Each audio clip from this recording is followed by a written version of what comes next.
You're listening to the Dibbly Dobbly Podcast. Remember to like, share, comment, subscribe, and click the bell to make sure you get the latest episodes of the podcast. Be sure to like and share our Facebook page and follow us on Twitter and on Instagram. Hi everyone and welcome back to another episode of the Dibbly Dobbly Podcast. On today's episode of the podcast, we review match number 38 of the ICC T20 World Cup for 2022 between Australia and Afghanistan from the Adelaide Oval. It's the Dibbly Dobbly Podcast, and let's get started. Let's have a look at the match summary of game number 38 of this ICC T20 World Cup for 2022 between Australia and Afghanistan from the Adelaide Oval. Australia batted first and made 8 for 168 from their 20 overs.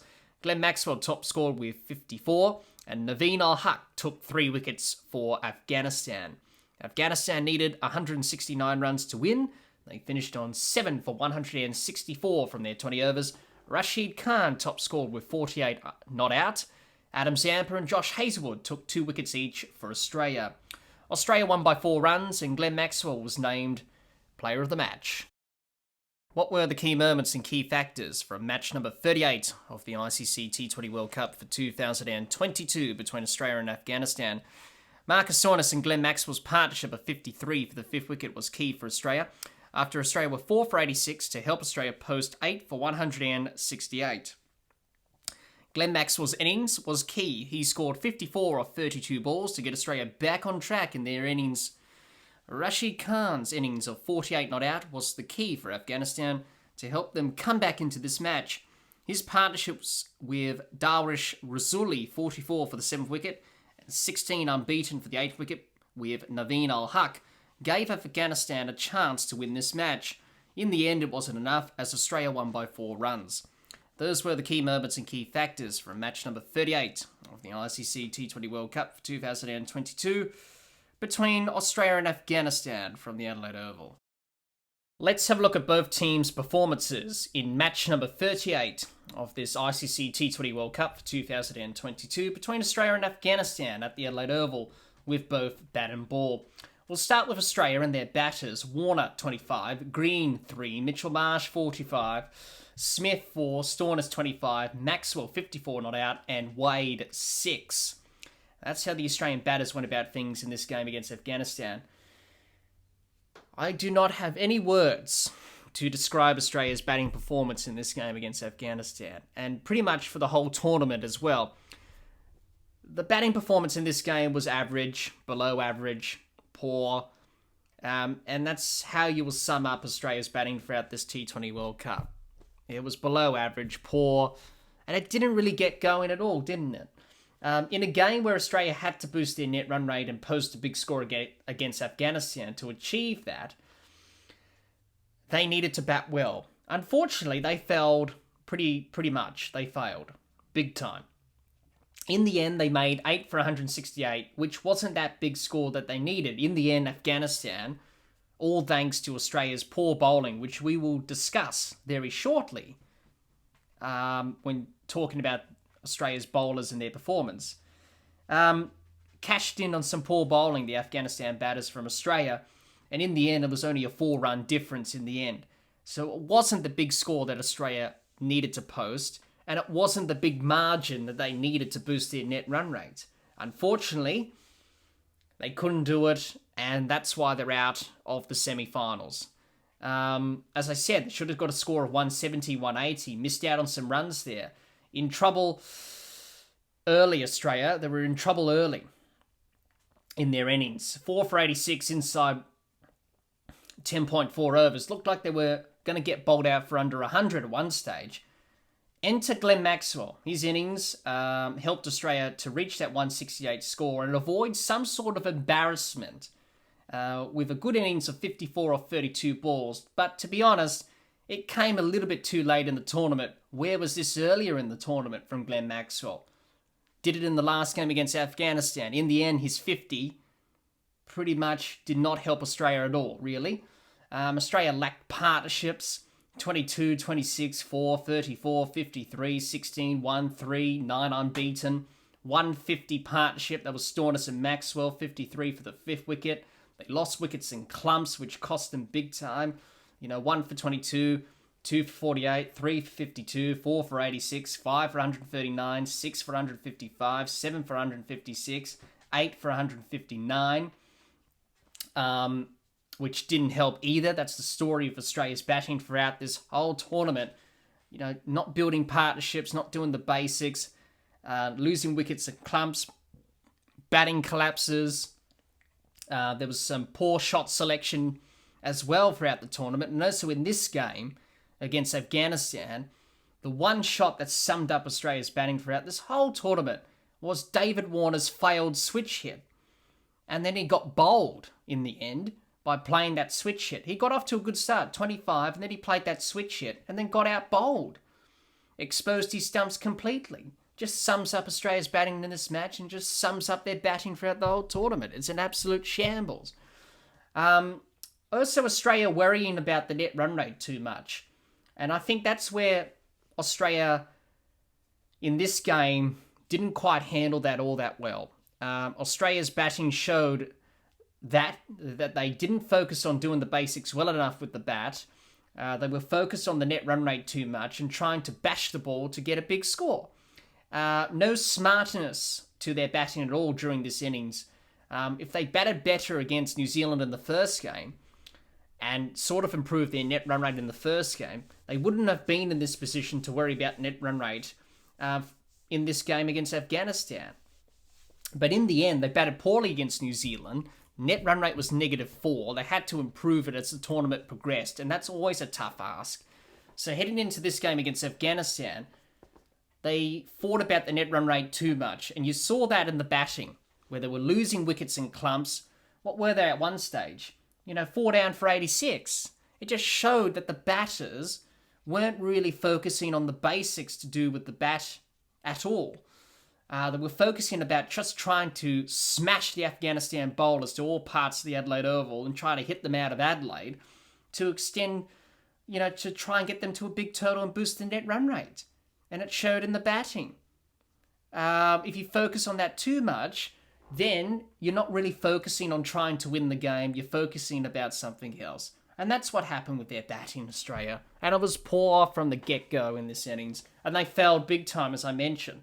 So overall, I got nothing much to add on to it, really, about their batting. Overall, it was a disappointing batting performance from Australia, and it pretty much summed up their batting in this T20 World Cup. Poor, below average, and quite pathetic, to be honest. Let's have a look at the Australian bowlers and their performance in this game against Afghanistan. No wickets for Green, Stoinis and Cummins. A wicket for Kane Richardson. And 2 wickets for Samper and Hazelwood. That's how the Australian bowlers went about things in this game against Afghanistan. Let's be honest and let's be forefront. The Australian bowling was poor in this game against Afghanistan. Got it wrong with the ball. Didn't execute with their lines and lengths. Didn't bowl consistent line and length. Just like the game against Ireland, they stuffed it up with the ball pretty much. Leaked runs, bowled too short and wide, and you can't do that in Adelaide with the short square boundaries. The selection was wrong in this game. Leaving Mitchell Starc out for Kane Richardson, in my opinion, was a pretty much dumb decision by Australia. It was an absolute dumb decision and made no sense at all. Their bowling hasn't fired at all in this tournament in Australia, and it showed again in this game against Afghanistan. In a game where they needed to bowl Afghanistan out for a cheap score, in the end, Afghanistan were only 4 runs from winning this game. And it summed up their bowling. The plans were all wrong. Everything was wrong. Not selecting Mitchell Starc, as I mentioned, was a big question mark. Why leave him out? Apparently, Australia said, well, Kane Richardson's better at the death than Mitchell Starc. That's an absolute load of rubbish. In a crunch game, you pick your best bowlers. And in this game where Australia needed to take wickets from the get-go, Mitchell Starc would have been handy up against the Afghanistan batters who don't like the pace, who can't play that type of bowling. Someone who bowls 140 plus in swinging Yorkers, bowling at the toes and at the base of the stumps. Mitchell Starc does that better than anyone else in the world. And you don't play him, and you play Kane Richardson, who conceded 48 runs. He went for 12 runs and over. That's 2 a ball. It makes no sense at all. And Australia needed Mitchell Starc to cause some damage. In the end, the Afghanistan batters weren't really threatened. They weren't really intimidated by the Australian bowlers, because in the way that Afghanistan batted towards the Australian bowlers, they cashed in on some very poor, loose bowling from Australia. And they weren't scared. They weren't intimidated. And they didn't really feel like they were going to get out at one stage. Because Australia bowled so poorly here in Adelaide. As I mentioned, they bowled too short and wide. You can't do that at Adelaide Oval. With the short square boundaries, you're going to get hit for boundaries, 4s and 6s. And that's what happened in the game against Afghanistan here in Adelaide. So Australia's bowling has not fired at all in this tournament. And I've got nothing much to say about it because it's been really poor. And it was poor again. They've got to think about what they need to do with their bowling going forward in T20 cricket because, Australia, this tournament, as I mentioned, it hasn't fired at all. So I've run out of words or anything to say about the Australian bowling because it was just rubbish throughout the whole tournament. It was poor. It was pathetic from the start. They never really got back into some form whatsoever. Same with the batting as well. Everything went wrong for Australia, and it summed up their tournament, this bowling performance. It just summed it up. They weren't at their best. So overall, it was a poor bowling performance from Australia, and it summed up their bowling throughout this T20 World Cup. Let's have a look at Afghanistan's team performance with both bat and ball in match number 38 of this ICC T20 World Cup for 2022 between Australia and Afghanistan at the Adelaide Oval. We'll start with their batters: Gurbaz, 30, Gandhi, 2, Ibrahim Zadran, 26, Nabib, 39, Nabi, 1, Najabulan Sadran, 0, Razuli, 15, and Rashid Khan, 48, not out. That's how the Afghanistan batters went about things in this game against Australia at the Adelaide Oval. I thought Afghanistan's batting was good in this game against Australia. I thought they really made a very good effort to chase down 169 runs to win in the end. Unfortunately, it was not to be. They just fell 4 runs short of the target set by Australia in this game. But I thought they made a very good effort to try and chase down the runs. It was always going to be a challenge for Afghanistan to chase down any total that Australia set, given that their batters would have been tested, would have been put under pressure and under the pump. But I thought they did an okay job to try and get there in the end. And we'll talk about that now. They were struggling early on. They were 2 for 40 inside 5.3 overs. But a good partnership between Gurbaddin Nabib and Ibrahim Sadran of 59 for the 3rd wicket kept Afghanistan in the run chase. But Afghanistan was slipping further behind the required run rate, and they had a bit of a batting collapse with quick wickets falling. They were 5 for 99 inside 13.4 overs. And you would think at that stage the game was almost gone for Afghanistan. But as we know in T20 cricket, any side's not out of it. And it ain't over till it's over. Enter Rashid Khan. Rashid Khan, what an innings from him. 48 not out off 23 balls. Kept Afghanistan in the game. And he nearly pulled off the unthinkable.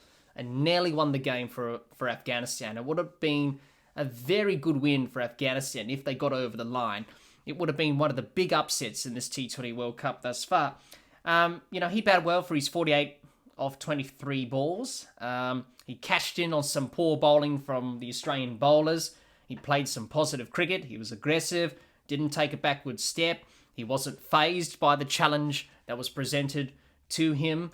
The partnerships he had of 44 for the 7th wicket with Darwish Razuli and 16 unbeaten for the 8th wicket with Naveen Al-Haq. Those partnerships were key for Afghanistan to keep them in the game, and they nearly got Afghanistan over the line. Rashid Khan, he needed some other support from the senior batters in the Afghanistan team to support him. If that happened, Afghanistan were on track to win this game, no doubt about that. But the other batters from Afghanistan didn't really support him all that well. So if he had more support in the batting from the other senior batters within the team, and they built partnerships and got Afghanistan off to a good start in the run chase, then I think Afghanistan would have been a very good chance of chasing down the runs. To me, their batters didn't look fazed by facing the Australian bowlers. The Australian bowlers weren't really threatening. They were bowling poor deliveries, and Afghanistan cashed in on them. That's why Afghanistan got close as they did, because of that. And they nearly pulled off the unthinkable, Afghanistan. But going back to what I said, it was a very good effort from them to get close in the end and be competitive. And that's great to see. You want to see that from all these teams in world cricket. So this batting innings from Afghanistan, and knowing that we nearly pulled off the unthinkable against Australia, will definitely boost their confidence going forward as a team. But it was a good effort. Rashid Khan batted well. We know what he can do. He's a brilliant leg spinner.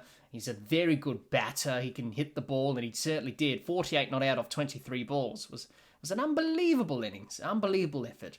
But as I mentioned before, needed some other support from the senior batters around him to get Afghanistan over the line. Unfortunately, that didn't happen. Rashid Khan had too much to do in the end, but he got the team very close to winning this game. But overall, it was a good batting effort from Afghanistan, and it will give them tremendous confidence going forward as a batting group. Let's have a look at Afghanistan's bowlers and their performance in this game against Australia. No wickets for Nabi, a wicket for Rashid Khan and Rahman, 3 wickets for Al-Haq, and 2 wickets for Faruqi. That's how the Afghanistan bowlers went about things in this game against Australia. I thought Afghanistan's bowling was pretty good in this game against Australia. To keep Australia to 168 from their 20 overs was a pretty good effort with the ball. Could have been 170 or 180 at one stage after Australia got going in the power play in their batting innings and got off to a fast start with David Warner being aggressive and doing what he does best. But they managed to pick up wickets at regular intervals throughout the Australian innings. They had Australia 4 for 86 inside 10.4 overs. And they bowled okay. Everyone took a wicket except for Nabi. They all contributed in some way. There were a few mistakes in the fielding performance from Afghanistan as well. There were a couple of misfields, a couple of half chances that didn't really go to hand or didn't really go their way. But besides from that, I thought they were able to, peg it back and do quite well with the ball in the end. I thought their deft bowling at the death, I thought Naveen Al-Haq, who bowled pretty well, 3 wickets for 21 runs, was an exceptional performance from him. I thought he was one of the best Afghanistan bowlers in this game, along with Faruqi as well, who took 2 for 29. I thought Al-Haq and Faruqi were probably Afghanistan's best bowlers in this game. They bowled well at the death. The last few overs of the Australian innings, they were able to put the pressure on the Australian batters, and they held their nerve under pressure very well, and they were able to hold their composure as well. And they bowled some very good deliveries. Their skills are very good. I haven't seen much of these bowlers before myself, but watching this game as I did, to see them go about their business, I thought, wow, this is pretty good bowling from them, and they did a very good job. So, it was a very good bowling performance from Afghanistan. You have Rashid Khan on the side, who they rely on heavily to take wickets and do the business. But it was other bowlers who stood up today, like Al-Haq, like Faruqi. And they didn't rely on Rashid Khan all that often. Rashid Khan had a pretty quiet game. He got 1 wicket for 29 runs. The Australian batters just pretty much sat on him and milked him for singles, as most teams do these days to Rashid Khan, because they know how dangerous he can be. So the best option to play him is just to work him for singles in the gaps and do that, and that's what Australia did. But I was very impressed with the deft bowling from Afghanistan. Al-Haq, Faruqi, they've got some great skills, great finds for Afghanistan, and I think they'll do very well playing for Afghanistan and getting wickets and getting the job done for the team. But overall, it was a good bowling performance from Afghanistan to keep Australia down to 168. It could have been easily 170 or 180 at one stage. Overall, it was good team effort from Afghanistan in this game against Australia. In a must-win game where they needed to boost their poor net run rate to have a chance of qualifying for the semi-finals, Australia didn't do themselves any favours and failed in their quest. After England defeated Sri Lanka, that knocked Australia out of the semi-finals. It's been an up and down T20 World Cup for Australia, and they will have plenty of questions to ask themselves after this T20 World Cup. For Afghanistan, it was a good effort from them to get close to chasing down Australia's target of 169. A brilliant innings from Rashid Khan gave them hope, but in the end it wasn't enough. But they will learn a lot from this experience of playing against Australia and will put them in good stead going forward as a team. Well, that's all the time we have for this episode. Be sure to subscribe and click the bell to get the latest episodes of the podcast, and like and share our Facebook page and follow us on Twitter and on Instagram. Until next time, keep safe and bye for now.